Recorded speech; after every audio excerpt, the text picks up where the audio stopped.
Waalaikumsalam warahmatullahi wabarakatuh. Bismillah. Alhamdulillah rabbil alamin.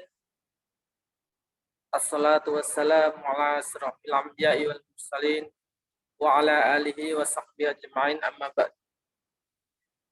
Syukur alhamdulillah kita masih diberi kesempatan oleh Allah untuk kembali hadir di kajian rutin pada malam hari ini, yaitu kajian dari program HDMI Jawa Timur yang nanti akan diisi langsung oleh Ketua Wilayah HDMI Jawa Timur Al-Ustadz Iltijam Amrullah LC. Salawat serta salam yang selalu terlimpahkan kepada Nabi besar kita, yakni Nabiullah Muhammad Sallallahu Alaihi Wasallam, karena beliaulah suri tauladan kita, pejuang kita, sehingga kita bisa menikmati indahnya Islam sampai pada hari ini. Seperti yang saya jelaskan ini, bahwa kajian ini adalah kajian dari program HDMI Jawa Timur dan yang akan diisi oleh Al-Ustadz Iltijam Amrullah. Dengan materi yang akan disampaikan adalah tentang fiqhus sirah. Ya. Assalamualaikum Ustadz. Waalaikumsalam warahmatullahi wabarakatuh. Ahlan. Suaranya kecil Ustadz. Nggak kedengeran suaranya? Di sini kurang dengar. Suara anak masa nggak masuk? Ya. Masuk suaranya? Kecil banget nih. Oh iya kah? Bentar.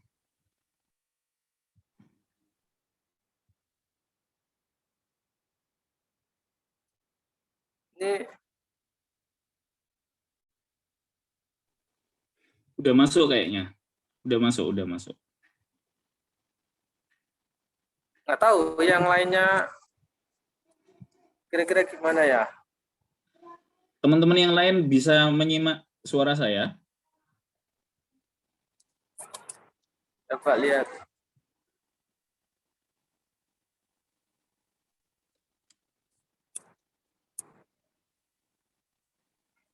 Ini masih belum dengar nih Ustadz. udah masuk.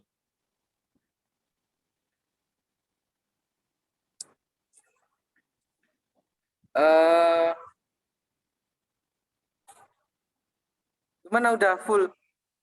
Udah masuk. Soalnya di sini masih kurang dengar. Oh iya kah? Yang lain udah nyimak tuh. Nggak tahu kalau yang lainnya. Gimana? Udah bisa dimulai, Ustadz? Siap, insya Allah. Sudah ya? Langsung saja pada malam hari ini kita akan mendengarkan langsung materi tentang fiqhus sirah yang akan disampaikan oleh Al-Ustadz Iltijam Amrullah, Ketua HDMI Wilayah Jawa Timur. Kepada beliau,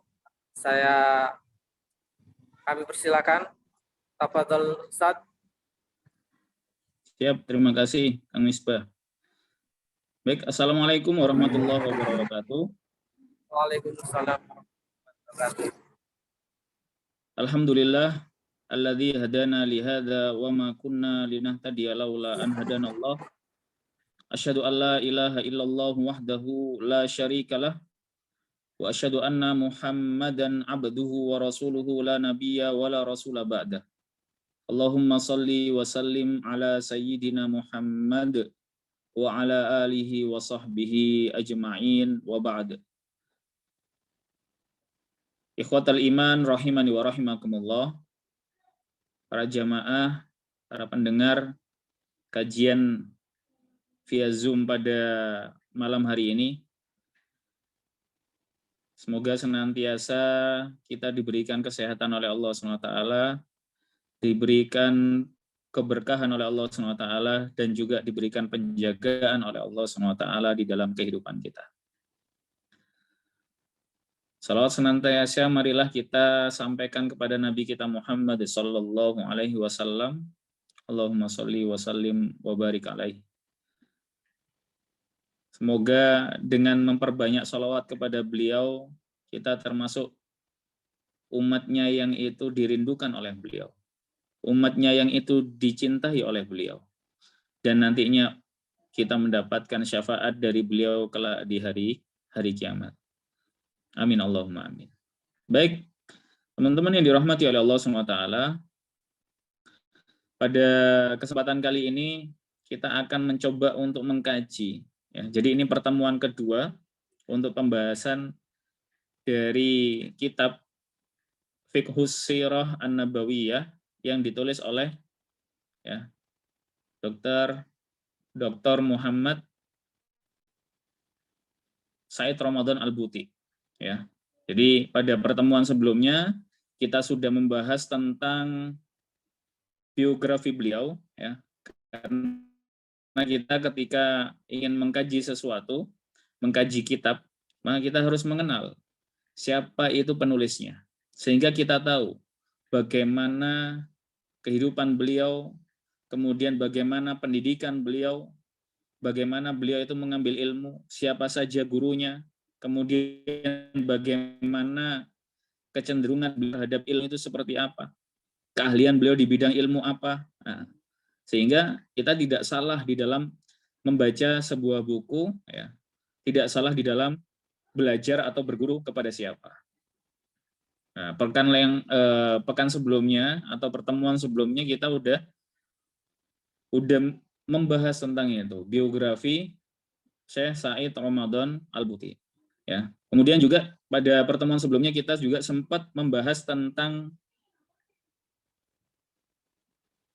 apa sih urgensi dari kita itu mempelajari sirah nabawiyah, gitu ya. Dan kemarin kita sudah bahas ada 5 hal, ya, 5 hal yang itu membuat kita itu urgent, penting, butuh, ya.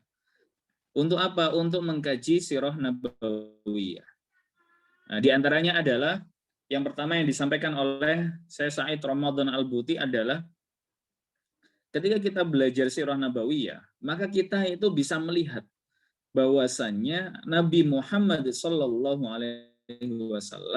itu tidak hanya pribadi yang itu cerdas, bukan hanya pribadi yang baik budi pekertinya, bukan hanya pribadi yang itu pintar dan lain sebagainya. Ya, akan tetapi kita itu bisa melihat dengan adanya sirah bahwasannya Muhammad bin Abdullah itu adalah seorang utusan Allah, seorang Rasulullah, seorang Nabiullah. Nah, ini yang pertama. Karena apa? Banyak orang-orang, mohon maaf, ya, di luar sana orang-orang orientalis yang itu juga ngefans sama Nabi Muhammad SAW. Akan tetapi hanya di sisi kepribadian beliau sebagai manusia. Ya. Tujuannya apa? Untuk menyamakan beliau dengan orang-orang cerdas yang lain, gitu kan? Dan menafikan bahwasanya di dalam diri Rasulullah Muhammad Sallallahu Alaihi Wasallam itu ada nabi, ada rasul. Beliau adalah utusan Allah SWT. Nah, itu seperti itu. Ini yang pertama. Kemudian yang kedua, yang juga kita itu bisa dikatakan penting untuk mempelajari sirah nabawiyah adalah bahwasanya Nabi Muhammad SAW itu sangat layak untuk kita jadikan teladan, untuk kita jadikan suri tauladan, ya. Karena mungkin banyak di antara kita atau anak kita atau remaja pemuda masa kini itu mohon maaf yang lebih ngefans sama artis, entah itu artis lokal ataupun artis luar negeri gitu kan, ya. Padahal dia Muslim, ya kan. Dan ada seorang yang itu luar biasa, yang itu Masya Allah, kalau umpamanya dijadikan idola itu layak sekali. Itu seperti itu. Maka ikhwati fillah rahimani wa rahimakumullah, dengan mempelajari sirah nabawiyah, kita akan melihat bagaimana layaknya Rasulullah Muhammad Sallallahu Alaihi Wasallam itu kita jadikan teladan. Ya. Mungkin kenapa sih kok kita itu ngefansnya sama artis? Karena kita itu ya seringnya itu ngelihat TV, seringnya itu ngelihat gosip, seringnya itu ngelihat tentang artis tersebut. Akhirnya apa? Kita mengidolakan dia. Kenapa kok kita itu nggak mengidolakan Rasulullah Muhammad Sallallahu Alaihi Wasallam? Boleh jadi sebabnya diantaranya adalah karena kita itu belum benar-benar kenal sama Rasulullah, belum benar-benar mengetahui bagaimana Rasulullah Muhammad SAW. Hanya cuma tahu namanya Muhammad, ibunya Aminah, ayahnya Abdullah, kemudian anaknya Fatimah, ya kan, istrinya Aisyah, Khadijah dan lain sebagainya. Hanya sebatas itu saja. Ya, tidak mengetahui secara komplit ya bagaimana sosok teladan Rasulullah Muhammad SAW yang dimana langsung Allah yang memberikan rekomendasi dengan mengatakan laqad kana lakum fi rasulillahi uswatun hasanah. Sungguh-sungguh bagi kalian di dalam diri Muhammad Sallallahu Alaihi Wasallam itu ada apa? Uswatun hasanah, teladan yang baik. Di dalam kehidupan ini, jamaah yang dirahmati oleh Allah SWT, Nabi Muhammad sudah melaluinya. Ya, Nabi Muhammad sudah melalui. Sehingga apa? Sangat-sangat bisa kita itu di dalam meneladani beliau, mengidolakan beliau. Nah, itu diantara urgensi yang kedua. Ya, urgensi dari mempelajari sirah Nabi. Kemudian yang ketiga, yang juga kemarin sudah pernah kita bahas, ini kita review dulu ya.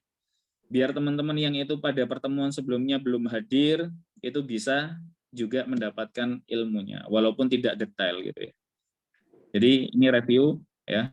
Buat teman-teman yang itu udah hadir pada pertemuan selanjutnya, itu untuk murojaah, supaya apa? Ilmunya tidak hilang begitu saja. Kemudian yang ketiga, ya, yang juga tidak kalah penting bahwasanya dengan kita itu mempelajari sirah Nabi Muhammad SAW, sirah Rasulullah Muhammad SAW, itu bisa membuat kita itu semakin paham tentang apa? Tentang Al-Quran. Ya. Jadi penafsiran Al-Quran itu seperti apa kita paham. Karena jamaah yang dirahmati oleh Allah SWT, Al-Quranul Karim ini nggak bisa kita itu pelajari sendiri, itu nggak bisa. Kita pahami sendiri ini nggak bisa. Kita hanya buka terjemahan gitu ya, itu nggak bisa, nggak cukup. Ya, kita harus mengetahui bagaimana makna yang benar dari ayat ini itu seperti apa, penerapannya seperti apa, tafsirannya seperti apa.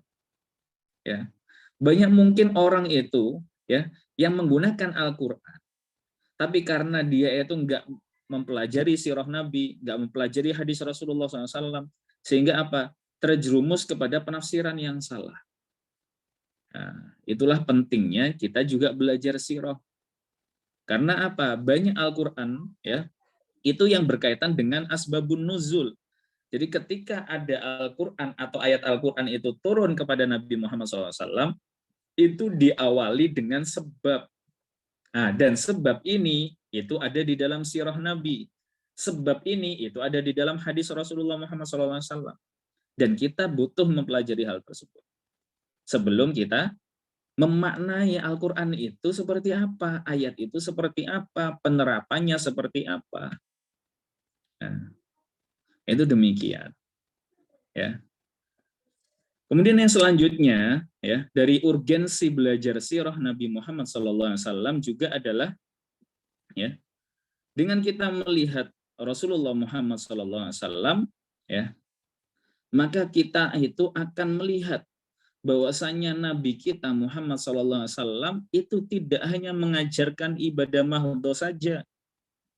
Nabi kita Muhammad SAW itu juga mengajarkan bagaimana bertetangga, bagaimana berkomunikasi dengan binatang, bagaimana kita itu harusnya itu terhadap orang lain, yang lebih tua seperti apa, kepada yang lebih muda seperti apa, kepada yang masih hidup seperti apa, kepada yang sudah mati seperti apa, ya. Kemudian bagaimana kita itu berinteraksi dengan lawan jenis dan lain sebagainya. Kemudian juga ikhwati fillah rahimani wa rahimakumullah.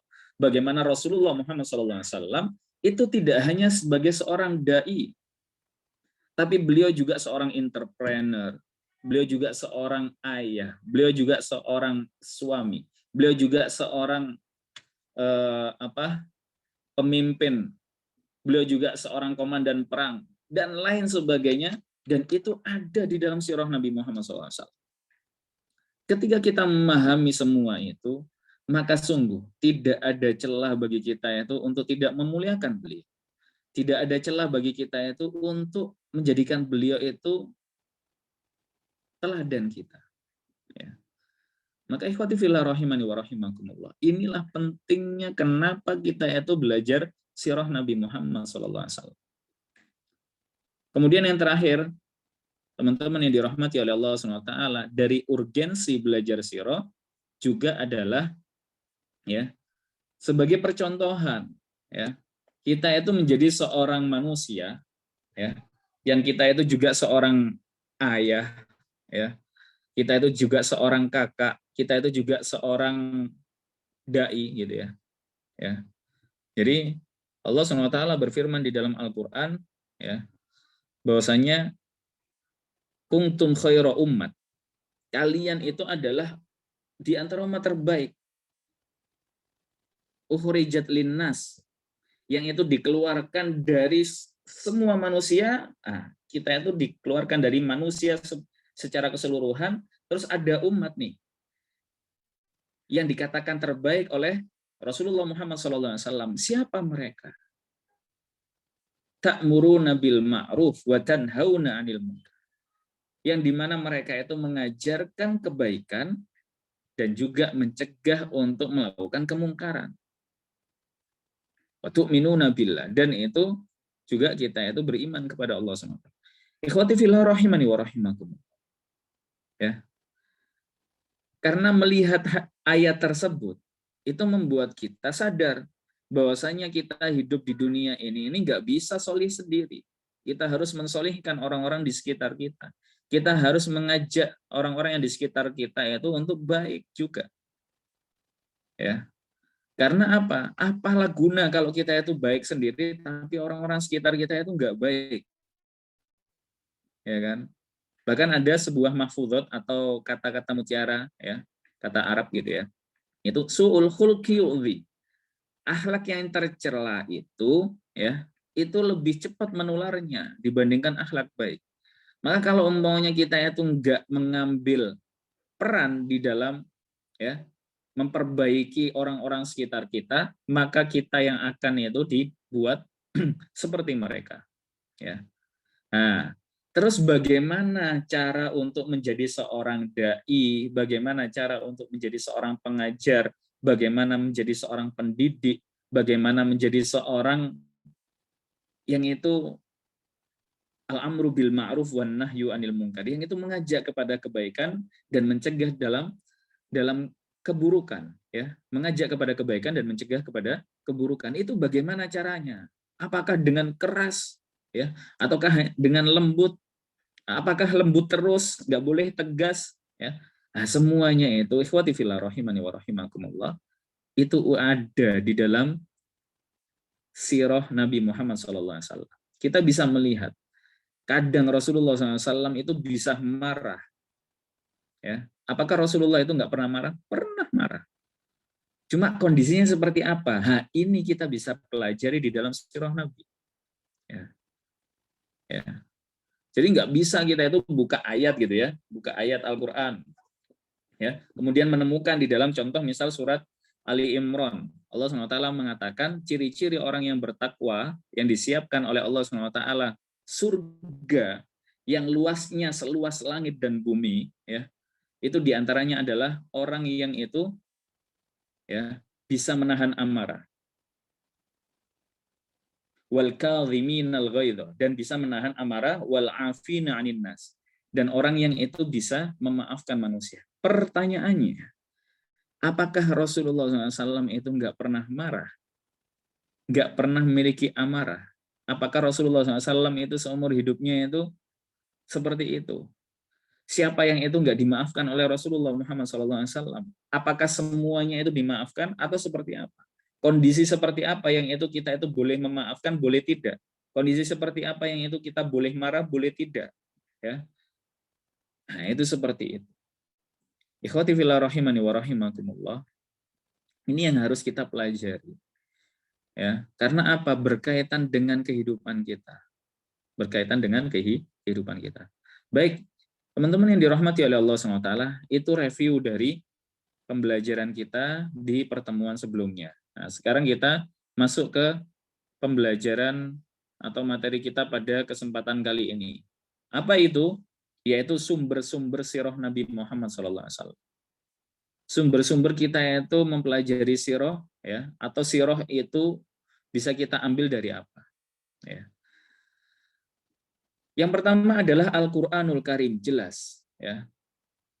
Bahwasanya yang pertama menjadi sumber utama dari kita itu mempelajari ilmu sirah nabawiyah adalah Al-Qur'an, ya. Al-Qur'anul Karim, ya. Itu sumber pokok sandaran, ya, dari seluruh aspek yang ada pada sirah Nabi Muhammad SAW. Contoh diantaranya di dalam Al-Qur'an Allah SWT mengatakan, ya, alam yajidka yatiman fa'awa, ya. Bukankah dia itu dapati, ya, engkau dalam keadaan yatim lalu engkau dipelihara. Ini menunjukkan bahwasanya, ya, Nabi Muhammad SAW itu yatim, ya. Itu yatim. Kemudian di ayat yang lain dikatakan bahwasanya, ya, akhlaknya Rasulullah SAW itu sangat-sangat agung, ya, sangat agung, ya. Itu juga dikatakan di dalam Al-Quran, ya, dikatakan dalam Al-Quran bahwasanya akhlaknya Nabi Muhammad SAW itu luar biasa, ya. Nah, itu kan diantara cuplikan dari sirah, ya, diantara cuplikan dari sirah. Dan memang, ya, di sini saya Muhammad Said Ramadan Al-Buti itu mengatakan bahwasanya, ya, di dalam memahami Al-Qur'anul Karim, ya, itu sirah Nabi Muhammad SAW itu tidak secara detail, hanya secara umum, secara global saja dijelaskan, ya. Jadi Al-Qur'an itu memiliki setidaknya dua uslub atau dua bentuk, ya, ketika menyampaikan sirah Nabi Muhammad SAW. Yang pertama adalah, ya, mengemukakan, Al-Qur'an itu mengemukakan, ya, sebagian kejadian dari kehidupan Nabi Muhammad SAW. Ya, yang sebagiannya sudah disebutkan, ya, tentang contoh misal diantaranya, ya, akhlak Nabi Muhammad SAW. Kemudian Nabi Muhammad SAW di perkembangan hidupnya, ya, pertumbuhan kehidupan beliau dari kecil, kemudian remaja dan seterusnya, ya, itu ada di dalam Al-Qur'anul Karim tapi secara global, ya, tapi secara global. Kemudian bagaimana beliau itu di dalam dakwah. Kemudian juga kita bisa melihat ada kisah-kisah tentang cuplikan perang Khandaq, perang Badar, perang Uhud. Itu ada di dalam Al-Qur'an. Tapi hanya cuplikan saja secara global. Kalau umpamanya kita mencari di dalam Al-Qur'an tentang berapa jumlah kaum muslimin yang meninggal dunia di perang Badar, nggak nemu kita. Ya. Jadi Al-Qur'an hanya menjelaskan, ya, peristiwa-peristiwa yang itu secara global saja. Di antaranya juga pernikahan Rasulullah Muhammad SAW dengan Zainab binti Jahsh, ya. Itu juga ada di dalam Al-Qur'anul Karim. Kemudian, ya, bentuk penyampaian Al-Qur'an yang kedua adalah dengan mengomentari kasus-kasus atau peristiwa-peristiwa yang terjadi, ya, untuk menjawab masalah-masalah yang timbul. Contoh di antaranya, ketika Abu Lahab, ya, Abu Lahab, ketika itu Rasulullah SAW, ya, mengumpulkan kaum kafir Quraisy ketika itu, orang-orang Quraisy ketika itu di Mekah, ya, ini udah dakwah bil jahr, gitu ya, itu dikumpulkan, kemudian Rasulullah SAW itu mendakwahi mereka untuk apa? Untuk masuk Islam, ya, dan itu, ya, Abu Lahab itu mengatakan, tabban laka ya Muhammad, alihada jama'atana. Celaka kamu wahai Muhammad, apakah hanya dengan hal seperti ini saja kamu itu mengumpulkan kami semuanya sampai kumpul di sini semuanya, itu hanya diminta untuk masuk Islam? Itu perkataannya Abu Lahab, yang itu termasuk di antara, ya, keluarga besarnya Nabi Muhammad SAW. Kemudian masuklah atau turunlah ayat surat Lahab atau surat Tabbat Yada Abi Lahabi wa Tab. Surat Al-Masad, ya. Itu kisahnya seperti itu. Jadi itu jawaban, ya. Jawaban atau komentar dari Allah SWT tentang kasus-kasus yang itu terjadi di zamannya Rasulullah Muhammad SAW, di sirahnya Nabi Muhammad SAW, ya. Dan banyak hal lain yang itu bisa nanti kita akan pelajari dari sirah Nabi Muhammad SAW yang berawal mula dari Al-Qur'anul Karim, ya. Itu ketika kita melihat sirah itu disumberkan dari Al-Qur'an. Nah, kemudian sumber yang kedua, ya, yang itu bisa kita lihat adalah sumber sunnah Nabi Muhammad SAW, ya. Tentunya sunnah ini adalah sunnah atau hadis yang sahih, ya, sunnah sahihah atau hadis yang sahih, ya. Kenapa kok hadis yang sahih, ikhwati fillah? Kenapa kok nggak boleh kita itu menyandarkan sesuatu yang itu berkaitan dengan Nabi Muhammad SAW dari hadis yang dhaif? Kenapa? Kenapa kok harus hadis yang sahih yang kita pakai? Kenapa nggak boleh hadis yang dhaif? Karena seperti ini. Di dalam hadis, ya, yang sahih, ya, bahkan para ulama mengatakan hadis ini termasuk hadis mutawatir yang itu diriwayatkan oleh banyak sahabat Rasulullah Muhammad SAW. Rasulullah SAW pernah mengatakan, man kadzaba alayya muta'ammidan falyatabawwa maq'adahu minan. Barang siapa yang berdusta atas namaku, ya, maka dia telah memesan tempat duduk di neraka. Nauzubillahi min dzalik. Ya, nauzubillahi min dzalik. Jadi barang siapa yang itu, ya, berdusta atas Nabi Muhammad SAW, atas nama Nabi Muhammad SAW, ya, mengatakan Nabi Muhammad begini dan begitu. Nabi Muhammad SAW mengatakan demikian dan demikian. Mengatakan Nabi Muhammad SAW melakukan seperti ini dan seperti ini. Padahal beliau tidak melakukan seperti itu, apa yang terjadi kepada kita? Rasulullah SAW mengatakan, ya, falyatabawwa maq'adahu minan. Maka dia itu seakan telah memesan tempat duduk di neraka Allah SWT. Naudzubillah min dzalik. Karenanya, ya, ketika kita mempelajari sirah Nabi Muhammad SAW, ya, sumbernya harus dipastikan dari hadis dan sunnah yang sahih, ya, yang sahih. Di antara contoh, ya, kalau umpamanya hadis itu juga menunjukkan tentang sirahnya Nabi, ya. Di antara contohnya adalah hadis yang berkaitan dengan puasa Senin, ya, puasa sunnah di hari Senin. Rasulullah SAW mengatakan bahwasanya, ya,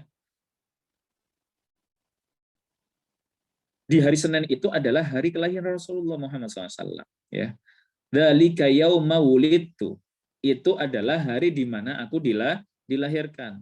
Ya, wa unzila, dan juga di mana dikatakan ya oleh Rasulullah SAW bahwasanya Al-Quran itu diturunkan kepada Rasulullah SAW ya pertama kali itu juga ketika di hari Senin. Ya, itu menunjukkan bahwasanya ternyata ungkapan Rasulullah SAW itu juga menceritakan tentang dirinya, menceritakan tentang sirah beliau. Ya, sehingga apa?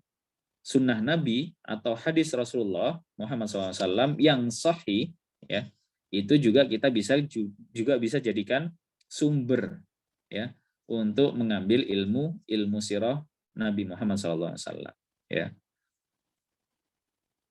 Dan sumber yang kedua ini itu lebih terperinci dibandingkan sumber yang pertama tadi. Ya. Al-Quran tadi itu menerangkan secara global. Untuk sumber yang kedua ini ya itu lebih rinci, Yang tadi global, ini lebih rinci. Hanya saja, teman-teman yang dirahmati oleh Allah SWT, ya, untuk sumber yang kedua ini itu masih terpotong-potong, ya. Jadi tidak secara komplit dari awal Rasulullah SAW lahir sampai Rasulullah SAW wafat. Mungkin komplit, akan tetapi itu tidak dijelaskan dalam satu hadis, dua hadis, dan seterusnya. Ya, jadi terpotong-potong di hadis yang satu dengan hadis yang lain. Ya, jadi ibarat kata itu masih dalam bentuk puzzle yang itu belum ditata rapi. Ya, belum ditata rapi. Ya, jadi di dalam hadis ini ada kisahnya atau sirahnya Rasulullah SAW ketika Rasulullah lahir. Di hadis yang lain itu ada kisahnya Rasulullah SAW ketika Rasulullah SAW bagaimana bersikap kepada istrinya, ya, dan lain sebagainya. Jadi terpotong-potong, ya, terpotong-potong. Nah, ini hadis yang sumber yang kedua. Ya, kenapa kok seperti itu? Ya, kenapa kok seperti itu? Karena ikhwati fillah rahimani wa rahimakumullah, ya. Karena ketika itu Rasulullah Muhammad SAW masih hidup, ya, sehingga Rasulullah waktu itu tidak ada ilmu yang itu menceritakan dari Rasulullah lahir sampai Rasulullah wafat, karena Rasulullah belum wafat gitu kan, ya, itu seperti itu. Jadi masih penyampaian tentang sirah Nabi itu masih berkelanjutan, ya, masih berkelanjutan. Selain itu, ya, berkaitan dengan hadis, rata-rata para ulama hadis itu, ya, ketika menulis kitab, ya, diantaranya Kutubus Sittah gitu ya, kemudian kitabnya Imam Malik, kemudian kitabnya Imam Ahmad, ya, Shahihul Musnad, itu kebanyakan metodologi penulisannya itu bukan berdasarkan sirah, bukan berdasarkan Rasulullah pertama kali lahir sampai Rasulullah wafat. Akan tetapi metodologinya biasanya, ya, itu sesuai dengan abjad. Ada juga yang itu sesuai dengan bab-bab fikih. Misalnya, ya, kitab Bulughul Maram, ya, itu diawali dengan yang ditulis oleh Al-Imam Ibnu Hajar Al-Asqalani. Itu diawali dengan bab niat, kemudian bab sholat. Pokoknya sesuai fikih. Ya. Ada kitab-kitab hadis yang itu dengan metodologi yang lain, ya, tidak sesuai dengan sirah Nabi Muhammad SAW, ya, untuk pembukuannya, untuk penulisannya, itu demikian. Sehingga apa? Hadis itu terpotong-potong akhirnya di dalam sirah, ya, di dalam kita jadikan sumber sebagai sirah Nabi Muhammad SAW. Berarti apa? Kita masih butuh, ya, kita masih butuh yang lain dari sumber yang lain. Yang selanjutnya adalah sumber terakhir, ya, yaitu kitab-kitab sirah Nabi Muhammad SAW, ya. Jadi ikhwati fillah rahimani wa rahimakumullah. Kalau ditanya apakah ada sahabat yang itu fokus kepada ilmu sirah Nabi Muhammad SAW, belum ada ikhwati fillah. Ya, kalau umpamanya tanyanya itu sahabat, ya, maka yaitu tidak bisa beliau itu menghimpun sirah Nabi Muhammad SAW itu belum bisa. Kenapa? Yaitu tadi karena beliau ya sahabat itu hidup bersama Rasulullah ya. Jadi dikatakan orang ya seorang manusia itu dikatakan sahabat ya. Itu adalah ketika seorang itu adalah orang yang muslim, mukmin dan hidup bersama Rasulullah SAW, berjumpa dengan Rasulullah SAW. Hidup di masa Rasulullah Muhammad SAW dan berjumpa dengan Rasulullah Muhammad SAW. Ya. Kemudian kalau umpamanya tabiin, ya tabiin itu adalah seorang muslim, seorang mukmin, ya yang itu hidup di zamannya sahabat dan tidak berjumpa dengan Rasulullah Muhammad SAW. Ada juga yang mengatakan di antara tabiin itu bisa juga, ya orang yang itu hidup di masa Nabi tapi belum sempat ketemu Nabi Muhammad SAW. Itu juga dikatakan tabiin. Karena apa? Mereka belajarnya kepada sahabat, tidak langsung kepada Nabi Muhammad SAW. Kemudian ada lagi tabiut tabiin. Ya, tabiut tabiin ini adalah mereka seorang muslim, seorang mukmin yang itu belajar kepada tabiin dan tidak berjumpa dengan sahabat dan juga Nabi Muhammad SAW. Ya, itu 3 generasi terbaik yang dimana Rasulullah SAW mengatakan khairul quruni qarni, sebaik-baik generasi adalah generasiku, yaitu apa? Sahabat.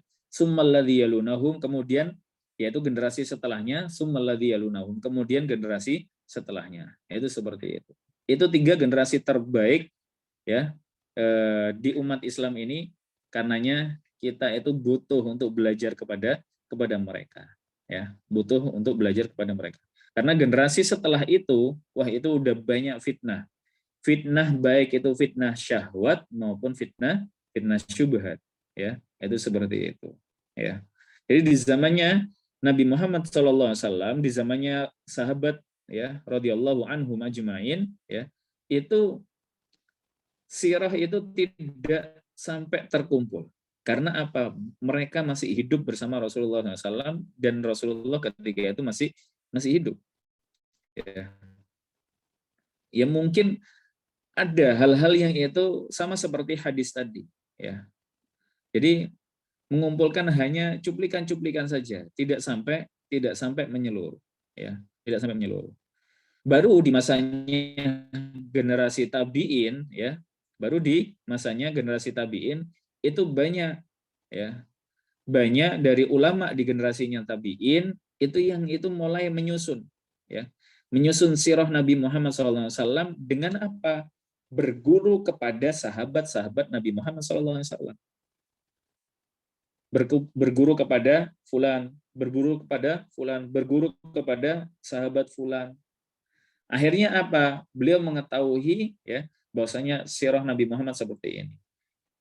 Seorang yang itu tidak pernah berjumpa dengan Rasul, tidak pernah berjumpa dengan Nabi, akan tetapi diminta untuk iman kepada Nabi, iman kepada Rasul, ya, untuk menguatkan bagaimana imannya, ya, bagaimana dia itu yakin, percaya terhadap Nabi, maka salah satu di antara caranya adalah mengetahui, mengenal siapa dia Muhammad SAW.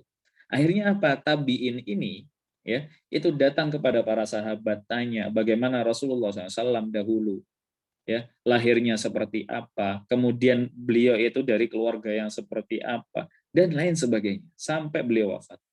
Ya akhirnya terkumpullah ya tulisan-tulisan dari tabiin dan ini masih dalam lembaran ikhwati fillah, ya tidak seperti di zaman kita yang itu udah ada kertas, kemudian apalagi udah ada teknologi gitu ya, seperti komputer, laptop, HP yang itu kita bisa ketik-ketik di situ dan kita bisa simpan di hard disk dan lain sebagainya. Ya. Itu seperti itu. Tapi kalau di zamannya tabi'in waktu itu masih di lembaran-lembaran, ya, entah di lembaran apa pelepah kurma, ya, dan lain sebagainya, ya. Itu seperti itu, ya. Nah, di antara tokoh, ya, di zamannya tabi'in yang itu fokusnya itu ke sirah Nabi Muhammad SAW adalah Al-Imam Muhammad Ibnu Ishaq, ya. Ini beliau termasuk di antara yang fokusnya juga untuk menyusun sirah Nabi Muhammad SAW. Kemudian juga ada Al-Imam Al-Waqidi, ya, di antara generasi setelah Al-Imam Ibnu Ishaq tadi, ya. Itu seperti itu. Kemudian di masa setelahnya tabi'in itu ada di zamannya setelahnya ada Ibnu Hisham yang itu mungkin kita kenal semuanya, ya. Karena banyak rujukan kitab-kitab sirah di kontemporer seperti ini, di zaman seperti ini, di masa kini itu merujuknya kepada sirah Ibnu Hisham, sirah Nabawiyah Ibnu Hisham, ya. Itu seperti itu. Dan sirah Ibnu Hisham ini itu banyak mengambil dari kitabnya atau lembaran-lembaran yang dikumpulkan oleh Al-Imam Muhammad bin Ishaq tadi, ya. Jadi ibarat kata itu kalau maunya dari perkataan ulama yang itu di dalam sirah, ya, mengatakan bahwasanya apa yang ditulis oleh Ibnu Ishaq itulah yang ada di dalam kitab Ibnu Hisham, ya. Itu seperti itu. Karena apa? Beliau hanya mengumpulkan kemudian membukukan, ya, apa yang ditulis oleh Ibnu Ishaq. Tapi tetap, ya, pasti ada tambahan dan juga ada yang kurang yang itu tidak sempat untuk dikumpulkan oleh Ibnu Hisham dari tulisan-tulisan yang itu ditulis oleh Muhammad Ibnu Ishaq, ya. Itu demikian. Kemudian terus sampai, ya, di zaman kita sekarang ini itu banyak sirah nabawiyah ditulis, ya, dibukukan. Ada yang menulis secara lengkap dari apa sejak Rasulullah SAW lahir, bahkan sebelum lahir, ya, sampai Rasulullah SAW wafat. Jadi kejadian apa saja yang terjadi sejak Rasulullah sebelum lahir, masa jahiliyah seperti apa, kemudian Rasulullah lahir itu seperti apa, Rasulullah SAW di masa kanak-kanak, ya, di asuhannya Halimatus Sa'diyah seperti apa, di asuhannya Abdul Muthalib seperti apa, di asuhannya Abu Thalib seperti apa, dan seterusnya, ya. Kemudian Rasulullah SAW di masa remaja seperti apa, kemudian Rasulullah SAW di masa, ya, ketika diangkat menjadi seorang nabi, ketika diangkat menjadi seorang rasul, ketika Rasulullah menikah, sampai Rasulullah punya anak, punya cucu, sampai Rasulullah meninggal dunia, itu ada yang menulis lengkap seperti itu. Ada juga kitab-kitab sirah yang itu fokusnya kepada hal tertentu saja yang ada pada diri Rasulullah Muhammad SAW. Contoh di antara kitabnya adalah yang ditulis oleh Al-Imam At-Tirmidzi, ya. Itu nama kitabnya Asy-Syama'il Al-Muhammadiyah. Jadi tentang bagaimana fisiknya Rasulullah Muhammad SAW. Bagaimana Rasulullah SAW menggunakan pakaian, bagaimana Rasulullah SAW, pokoknya fisik, secara fisiknya, ya, pokoknya secara fisik. Nah, itu Asy-Syama'il Muhammadiyah. Kemudian ada juga yang itu menulis tentang fokusnya kepada Rasulullah SAW bagaimana berkomunikasi dengan yang lain, itu juga ada kitabnya, ya, banyak, ya. Banyak kitab-kitab yang itu fokusnya kepada hal-hal tertentu yang itu ada pada diri Rasulullah Muhammad Sallallahu Alaihi Wasallam. Dan di antara ulama kontemporer yang itu bisa kita ambil ilmu dari beliau, ya, di antaranya, ya, ini yang itu direkomendasikan oleh Syekh Said Ramadan Al-Buti, di antaranya adalah Dr. Mustafa Asibai, ya.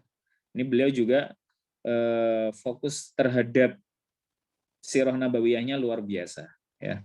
Kemudian ada Dr. Muhammad Al-Ghazali, ya. Kemudian ada juga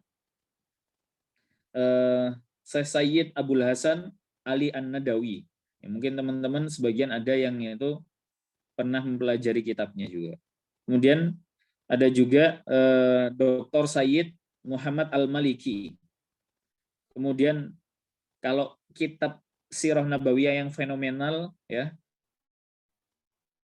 yang itu bestseller juga kita tahu ya, Ar-Rahiqul Maktum ya, itu yang ditulis oleh Syekh Sofiur Rahman Al-Mubarakfuri ya. Itu biasanya yang dipakai oleh banyak teman-teman ya ketika menjelaskan tentang sirah. Kemudian Dr. Munir Al-Ghadban itu juga di antara ulama kontemporer, ulama zaman sekarang ini ya, ulama-ulama baru di masa sekarang ini itu yang itu menulis sirah ya. Kemudian Dr. Sami bin Abdullah Al-Maghluz ini juga seorang ulama yang itu fokus di dalam ilmu sirah di antaranya ya. Maka ikhwati fillah rahimani wa rahimakumullah, itu di antara sumber-sumber ya, sumber-sumber yang itu kita bisa ambil ketika kita ingin mempelajari sirah. Pertama Al-Qur'anul Karim ya, secara global menjelaskan tentang sirah Nabi Muhammad SAW. Kemudian ada yang itu dalam bentuk asbabun nuzul ya. Kemudian yang selanjutnya ada hadis Nabi Muhammad SAW yang sahih ya. Kemudian ada kitab-kitab sirahnya para ulama ya. Jadi ketika kita itu mempelajari sirah, kita harus tahu dulu ini ulamanya siapa ya. Termasuk yang muktabar apa enggak? Apa maksudnya muktabar? Ya bisa dibilang dikenal ya, dikenal di kalangan ulama bahwasanya beliau itu ahli di dalam sirah Nabi Muhammad SAW ya, ahli ya. Kalau umpamanya ada orang yang itu mohon maaf seorang ulama mungkin, tapi beliau itu fokusnya di dalam fikih ya, kemudian nulis sirah Nabi ya, itu kita juga harus berhati-hati ya di dalam mengambil ilmu sirah dari beliau. Karena apa? Beliau tidak fokus di dalam ilmu sirah Nabi ya. Itu seperti itu. Sehingga apa? Kita usahakan untuk mengambil ya ilmu itu dari orang yang itu atau ulama yang itu benar-benar fokus atau ahli di dalam hal tersebut. Ya. Karena apa? Untuk menghindarkan diri kita dari jatuh terhadap hal yang salah ya. Dari jatuh kepada hal yang salah. Itu demikian. Jadi kita usahakan untuk melihat ya siapa nih yang nulis dulu ya. Kalau umpamanya emang ini sirah. Karena apa? Ya tadi, kalau umpamanya kita mempelajari sirah itu kemudian dari sirah atau buku sirah yang sembarangan, kita nggak tahu penulisnya siapa. Boleh jadi yang menulis adalah orang-orang orientalis gitu ya.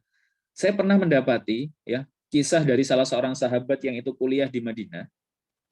Ada salah seorang temannya ya, itu yang kuliah di Madinah ya, kuliah di Madinah ya, akan tetapi memiliki pemahaman yang itu orientalis ya.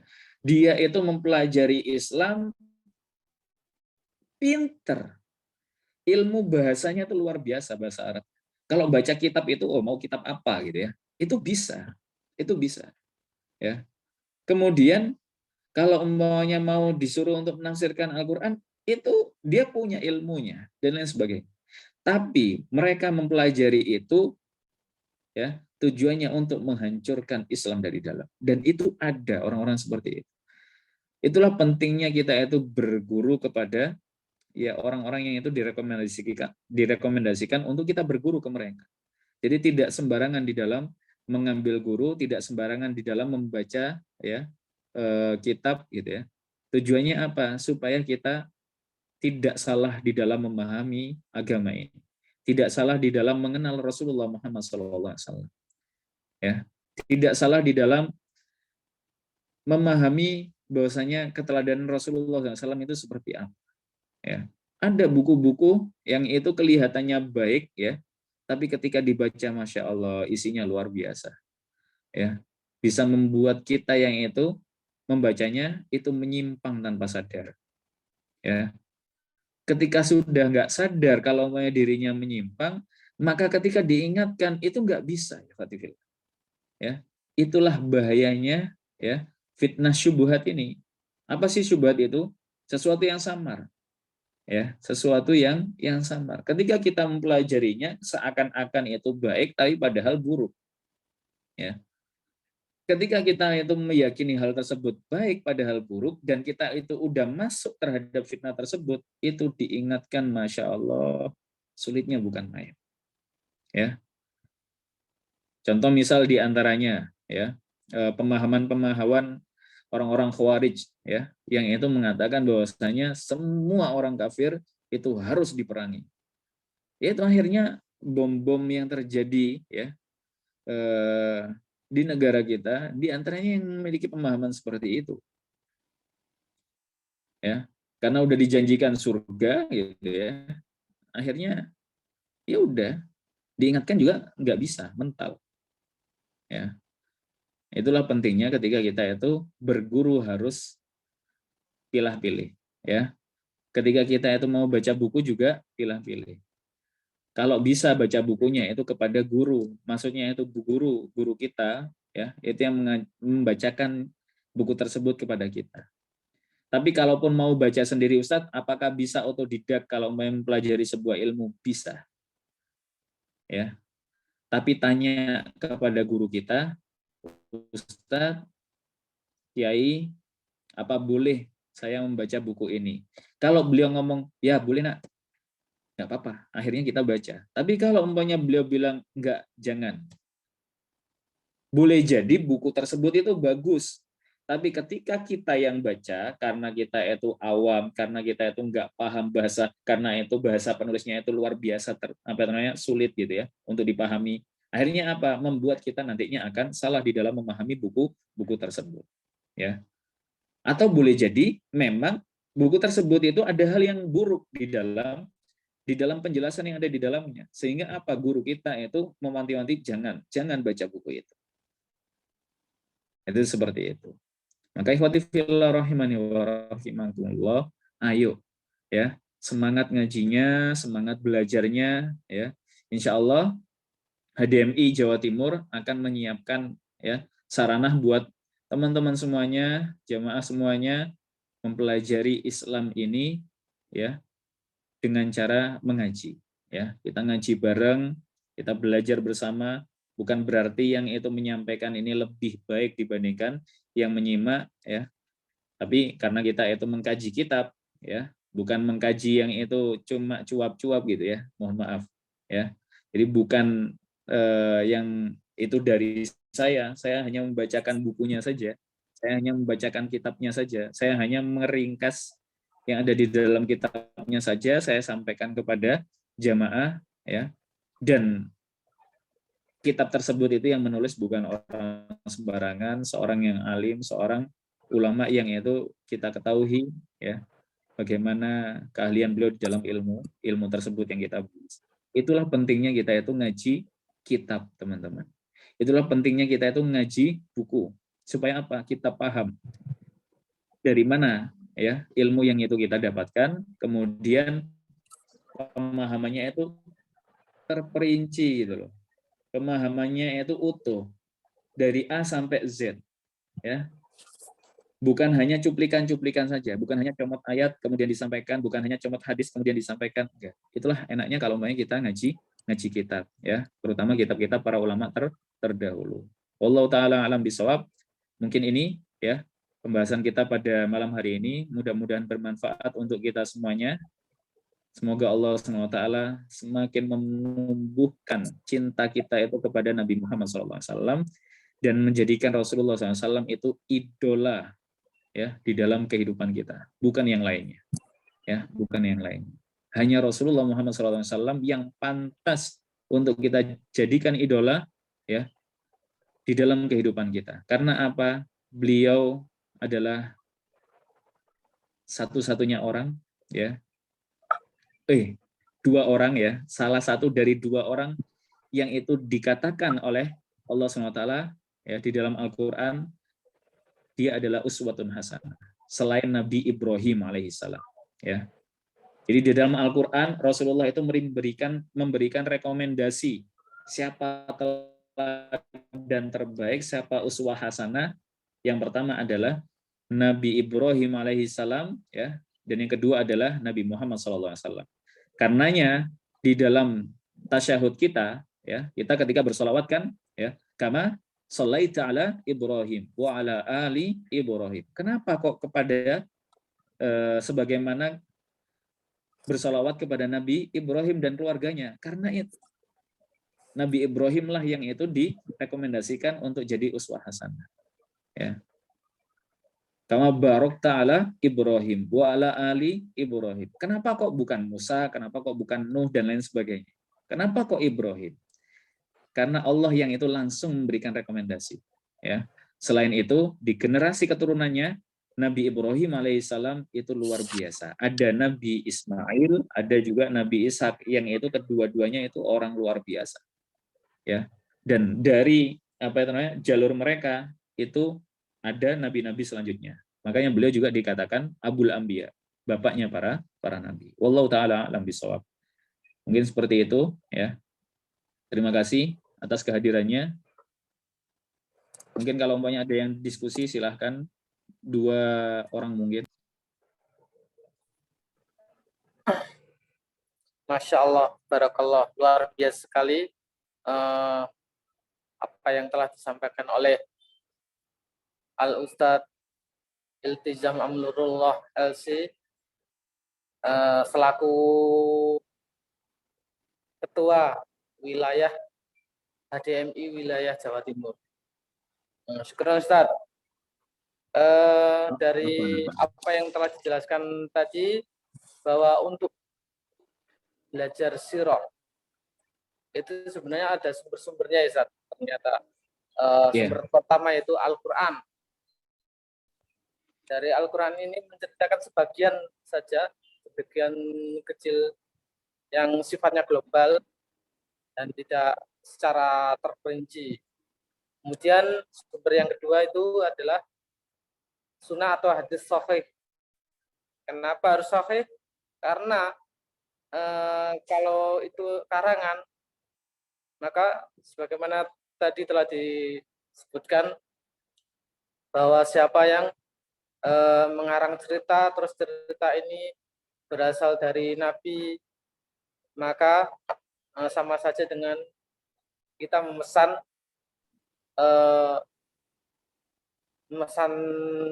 tempat duduk, tempat neraka, ya, tempat di neraka, seperti itu. Dan yang ketiga yaitu kitab-kitab, sumber yang ketiga itu kitab-kitab sirah Nabi yang telah ditulis oleh para ulama. Yang pertama adalah para sahabat-sahabat, yang dipelajari lagi oleh para tabi'in, kemudian tabi'in, dan seterusnya. Gitu ya, Ustaz. Selanjutnya, barangkali ada yang ingin ditanyakan, monggo.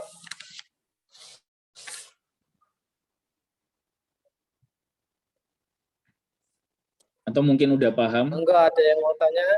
Karena ya, jadi pembahasan malam hari ini emang mungkin sebagian dari kita udah paham ya hal tersebut. Hanya saja tadi untuk menguatkan lagi, ya, menyampaikan lagi, karena itu ada di dalam kitab Fiqhus Sirah, jadi butuh untuk kita sampaikan.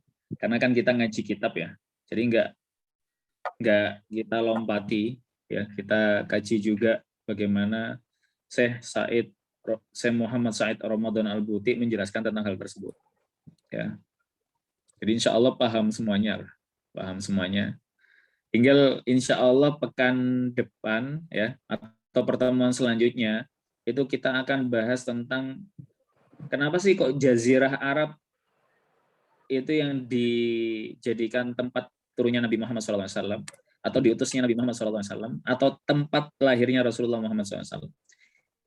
Ya, ini hanya sedikit Duplikan judul. Ya. Jadi supaya paham, kalau umpamanya ke depan kita akan bahas itu insya Allah. Ya.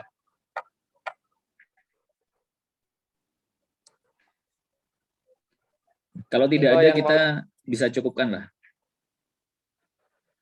Ya, Ustaz. Kalau misalnya sudah cukup jelas, maka kami akan tutup dengan bacaan hamdalah dan doa kafaratul majelis. Alhamdulillahirabbil alamin. Subhanakallahumma Alhamdulillahirabbil wa alamin. bihamdika asyhadu an la Subhanakallahumma wa ilaha illa bihamdika anta asyhadu an astaghfiruka la wa ilaha atubu illa ilaik. anta astaghfiruka wa atubu ilaik. Wassalamualaikum warahmatullahi wabarakatuh. Waalaikumsalam warahmatullahi wabarakatuh. Kepada teman-teman yang hadir, terima kasih banyak. Insya Allah pekan depan ya akan ada kajian dari Ustadzah Ahadiyah ya, dan juga kajian dari Ustadz Khairul Anam. Ustadz Khairul Anam akan bahas tentang kitab Al-Arba'in An-Nawawiyah. Kalau Ustadzah Ahadiyah Al-Ibanah ya, itu yang berkaitan dengan akhwat, ummahat. Jadi buat akhwat, ummahat, monggo silahkan hadir dan mengajak yang lainnya. Ya, kalau umpamanya untuk bapak-bapak, nah itu nanti ketika di kajiannya Ustadz Khairul Anam saja bisa hadir. Terima kasih banyak yang sudah hadir. Jazakumullah khairul jaza. Ya, terima kasih. Saya izin undur diri. Wassalamualaikum warahmatullahi wabarakatuh. Waalaikumsalam warahmatullahi wabarakatuh.